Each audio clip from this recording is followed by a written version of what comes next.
मुक्काम पोस्ट देवाचं घर या सिनेमाची सध्या सर्वत्र चर्चा आहे. आपण पाठवलेलं पत्र अमेरिकेला पोहोचतं तर देवाच्या घरी नक्की पोहोचेल असं वाटणाऱ्या एका लहान निरागस मुलीचा देवाच्या घराचा शोध मुक्काम पोस्ट देवाचं घर या चित्रपटातून उलगडणार आहे. या सिनेमाच्या निमित्ताने अनेक सेलिब्रिटी पत्रातून त्यांच्या भावना व्यक्त करत आहेत. मराठी अभिनेता आणि दिग्दर्शक प्रवीण तरडे यांनी देखील स्वामी समर्थांना पत्र लिहिलं आहे. पत्रात लिहितात, श्री स्वामी समर्थ, प्रिय स्वामी महाराज, साष्टांग नमस्कार. विनंती विशेष.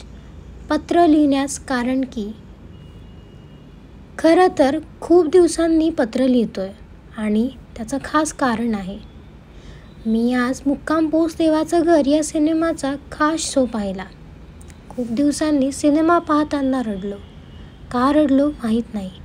महाराज, तो चित्रपट पाहताना क्षणाक्षणाला तुमची आठवण येत होती. या चित्रपटातील एक चिमुकली देवाला पत्र लिहित असते. मुक्काम पोस्ट देवाचं घर असा पत्ता टाकते आणि तिचं ते पत्र त्या देवाच्या घरी पोहोचण्यासाठी आणि त्या पत्त्यावर जाण्यासाठी ती अतोनात प्रयत्न करते. ज्या वेळी तिने पत्र लिहायला घेतलं त्यावेळी ते तुमच्यापर्यंत पोहोचलं असणारच. मुक्काम पोस्ट देवाचं घर हा पत्ता नाही तर हे ब्रह्मवाक्य आहे.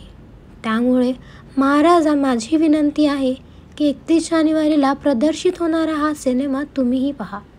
10 वर्षांपूर्वी मी देऊळ बंद सिनेमा केला होता. आज 10 वर्षांनी महाराज मी त्याच्या पुढचा भाग बनवतोय. पण त्याआधी महाराज मुक्काम पोस्ट देवाचं घर हा सिनेमा पहा.